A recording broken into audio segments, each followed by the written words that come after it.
रविदास जी एक महान संत, कवि और समाज सेवक थे। आप जी का जन्म बनारस में पिता संतोख दास जी और माता कलसा देवी जी के घर में हुआ। पारिवारिक काम चमड़े के जूते बनाना था। आप जी का संबंध चमार जाति से था।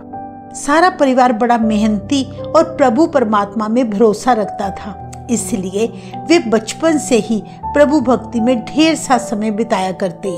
संत रविदास जी के जन्म के समय भारत में जात पात छुआछूत का बड़ा ही बोलबाला था। दुनिया द्वारा कायम की गई छोटी जात के लोगों को न धार्मिक स्थान में प्रवेश करने का अधिकार था और न ही किसी गुरुकुल में शिक्षा ग्रहण करने का। आपने घर में ही रहकर खुद से विद्या हासिल की। अपने जीवन में बहुत से धर्म ग्रंथों का अध्ययन किया।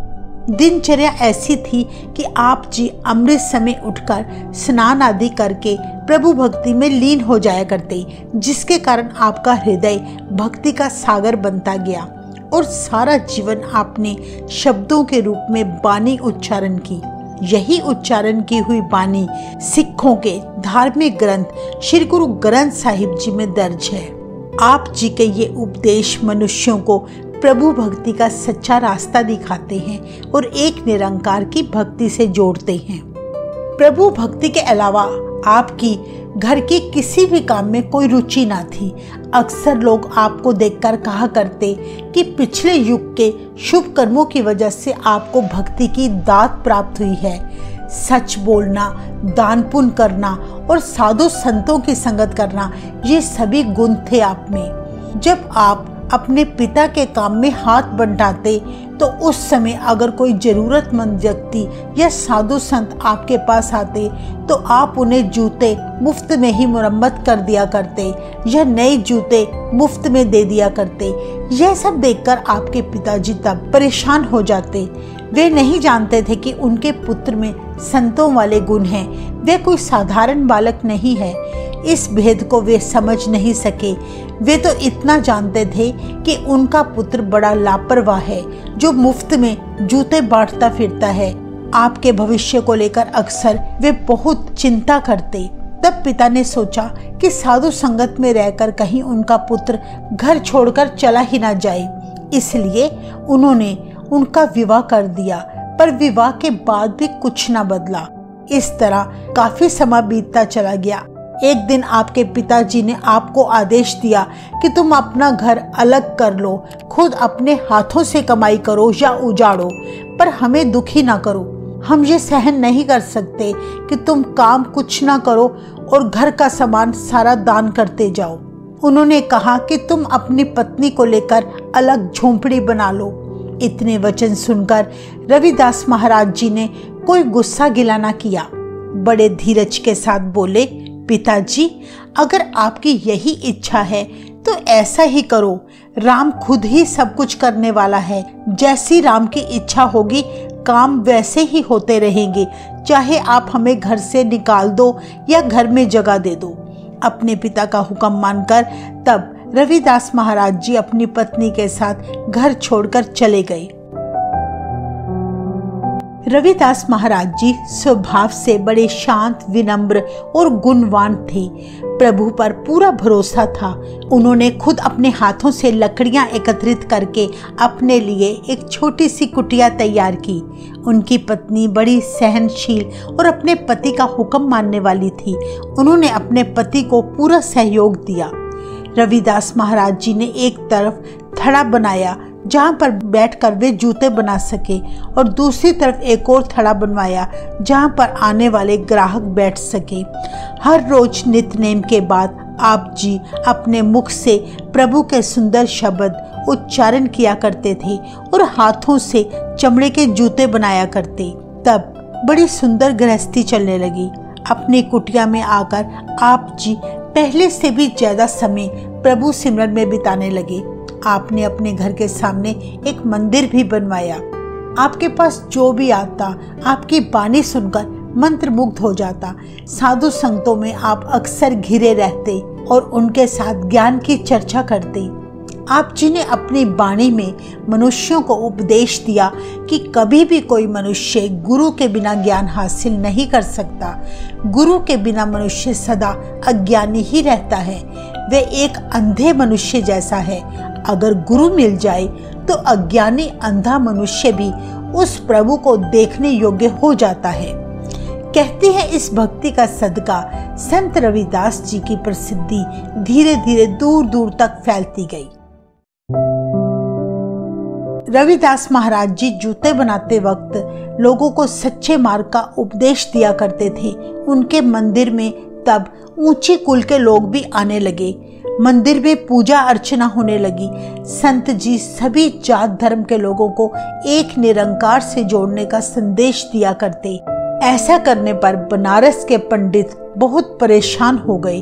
वो सभी रविदास महाराज जी से ईर्ष्या करने लगे।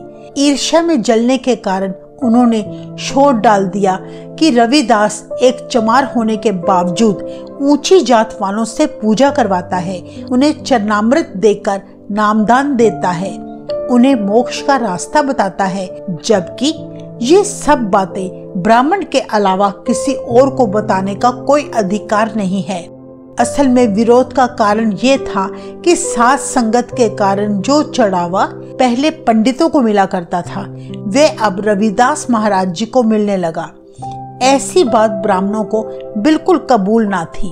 इसीलिए रविदास महाराज जी की विरोधता बढ़ चढ़कर होने लगी।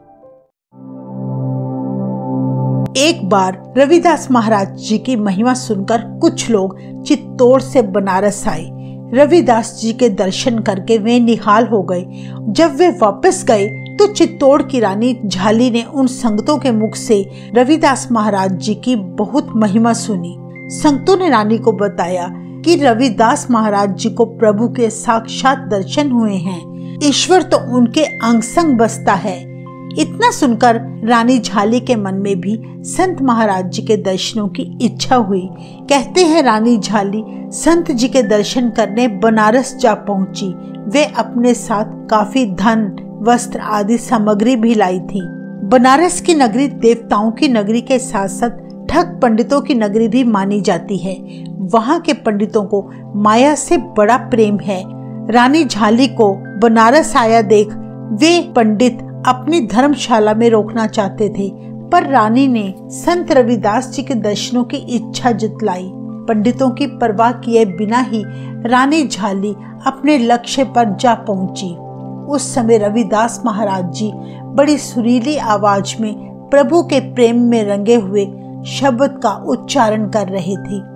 ऊंचे मंदिर सुंदर नारी, राम नाम बिन बाजी हारी, मेरी जात कमीनी पात कमीनी, ओछा जन्म हमारा, तुम शरणागत राजा रामचंद, कह रविदास चमारा। इस शब्द में रविदास महाराज जी कहते हैं, शीश महलों और ऊंचे भंवरों में रहने वाली हे सुंदर स्त्रियों, राम नाम के बिना तुम जीवन की बाजी हार जाओगी। तुमने अपना जीवन यूं ही गवा लिया। संत जी कहते हैं, जबकि मेरी जात तुम्हारी तुलना में नीची है, मेरा कोई सम्मान नहीं। जन्म भी चमारों के घर में हुआ, जिन्हें समाज द्वारा अछूत और शूद्र कहा जाता है। हमारे पास कोई आकर बैठना भी पसंद नहीं करता। फिर भी हे प्रभु, तू रहम कर, मुझ पर दया कर। अब मैं तेरी शरण में आ गया हूँ। तेरे बिना मेरा इस संसार में कोई सहारा नहीं। संत रविदास जी के मुख से ऐसे शब्द सुनकर रानी झाली के कपाट खुल गए और उसकी आत्मा जीवित हो उठी।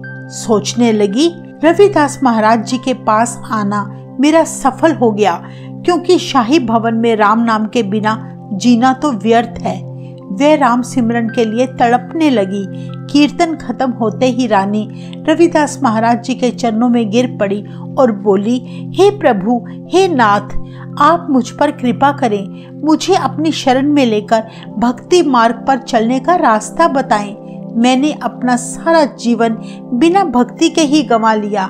अब आप मुझे अपनी चेली बना ले। मैं सेवा करूंगी, सिमरन करूंगी, राम नाम पर राज और दुनियावी सब सुख त्याग दूंगी। हे महाराज, आप मुझे अपना चरणामृत बख्शो, मुझ पर मेहर करो। रानी झाली की विनती तब परवान हो गई। रविदास महाराज जी ने रानी को अपनी चेली बना लिया। ब्राह्मणों की परवाह किए बिना जो धन वस्त्र आदि अपने साथ लाई थी, वो सब कुछ रविदास महाराज जी को भेंट के रूप में अर्पण कर दिया। रानी का मन तब शांत हो गया। उसकी सारी भटकना खत्म हो गई। उसने गरीबी वेश धारण कर लिया। कहा जाता है कि रानी झाली करीब 1 महीना बनारस में रही। गंगा स्नान भी किया, सभी मंदिरों के दर्शन भी किए। इस प्रकार बनारस में वो रानी बनकर आई और संतनी बनकर वापस लौट गई। कहते हैं कि बनारस के पंडित रानी झाली से इतना चिढ़ गए थे कि उन्होंने चित्तौड़ पहुंचकर राजा से रोते हुए शिकायत कर दी कि हे राजन, बहुत अंधेर हो गया। राजे तो प्रजा के रक्षक होते हैं। अगर धर्म की मर्यादा को राजे ही तोड़ने लगे तो धर्म कैसे बचेगा? हिंदू संस्कृति का तो बेड़ा गर्क हो जाएगा। राजा बोला, आप कहना क्या चाहते हैं? साफ शब्दों में कहें। पंडित बोले, आपकी रानी झाली तीर्थ यात्रा करने बनारस आई थी। वहां रहने वाले चमार रविदास को वे अपना गुरु धारण कराई है। तीर्थों पर दान करने के लिए जो धन पदार्थ ले गई थी, वे सारे उस रविदास को दे आई है। ये तो अंधेर हो गया। रानी ने सदियों से चली आ रही मर्यादा को भंग किया है। ऊंची कुल की राजकुमारी और चित्तौड़ की पटरानी होकर एक चमार को गुरु बनाना धर्म का मजाक उड़ाना है। रानी लंगर में प्रसाद चखकर और चरनामत पीकर अपना जन्म भ्रष्ट कर बैठी हैं। अब तो इसके बदले रानी को प्रायश्चित करना होगा, नहीं तो आपकी सारी कुल नाश हो जाने का खतरा है। असल में रानी ने अपने राजा को गुरु धारण करने की बात अभी तक नहीं बताई थी। सब पंडितों की बात सुनकर राजा क्रोधित होकर रानी के पास आया। उस समय रानी प्रभु ध्यान में मग्न बैठी थी। उसके चेहरे पर बड़ा ही नूर था। जैसे ही रानी का ध्यान भंग हुआ, राजा को अपने सामने खड़ा देख पूछा, क्या बात है स्वामी?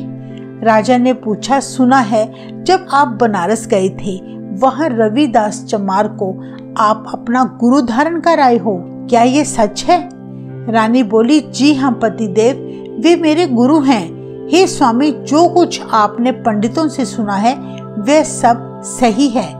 रविदास महाराज जी इस समय बहुत बड़े भगत हैं। उनका गुणगान हर कोई कर रहा है। रानी ने इस प्रकार बड़े धीरज से सारे जवाब दिए तो राजा बोला, यह अच्छा नहीं हुआ। चाहे वो उच्च कोटि के संत हैं, पर हैं तो शूद्र जात के और आप ऊंची जात के। आपको किसी ब्राह्मण को गुरु धारण करना चाहिए था। तो रानी बोली, हे स्वामी, प्रभु के घर जात पात नहीं सोची जाती। प्रभु के बनाए सभी जीव एक बराबर हैं। राजा ने कहा, हे रानी, आपको प्रायश्चित तो करना ही होगा। पर रानी ने ऐसा करने से मना कर दिया। वह बोली, मैंने कोई बुरा काम नहीं किया। हर जीव प्रभु का अंश है, उसके सामने कोई छोटा बड़ा नहीं। बल्कि ये पंडित लालची और झूठे हैं, क्योंकि इन्हें धन सामग्री नहीं मिली। क्या हुआ अगर संत रविदास जी का जन्म छोटी जात में हुआ, पर उन्होंने भक्ति करके अपने आप को सोने जैसा बना लिया। सोने को कभी मैल नहीं लगती, चाहे वो गंदी नाली में ही क्यों ना पड़ा हो। ये पंडित आपको भ्रम में डालकर ठगने के लिए आए हैं। उन्हें धन और सोना दान कर दो, वे चुपचाप यहाँ से चले जाएंगे।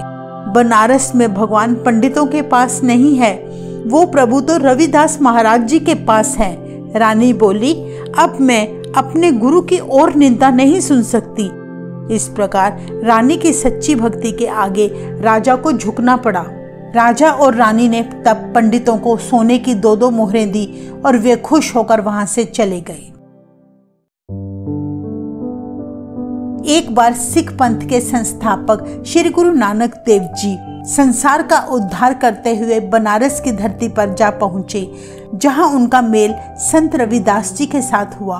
उस समय संत जी की उम्र करीब 100 साल से अधिक हो चुकी थी। श्री गुरु नानक देव जी का संत जी के साथ मिलाप एक नए युग की शुरुआत थी, जिस युग में मनुष्य को जाति के नाम से नहीं बल्कि उसके कर्मों के नाम से पहचाना जाना था। संत रविदास जी ने अपनी लिखी हुई बानी को काफी समय तक संभाल कर रखा था। वो बानी फिर उन्होंने श्री गुरु नानक देव जी को सौंप दी, जिसमें उनके लिखे हुए 40 शब्द और 1 श्लोक थे, जिन्हें बाद में श्री गुरु ग्रंथ साहिब जी में दर्ज करके उसे धुर की बानी का दर्जा दिया। इतिहास में दर्ज है कि श्री गुरु नानक देव जी अपनी उदासियों के दौरान भाई मर्दाना जी के साथ भगत रविदास जी की बानी उच्चारण किया करते थे। 150 साल की उम्र होने पर रविदास महाराज जी ने बनारस की धरती पर अपना शरीर त्याग दिया। वाहेगुरु जी का खालसा, वाहेगुरु जी की फतेह।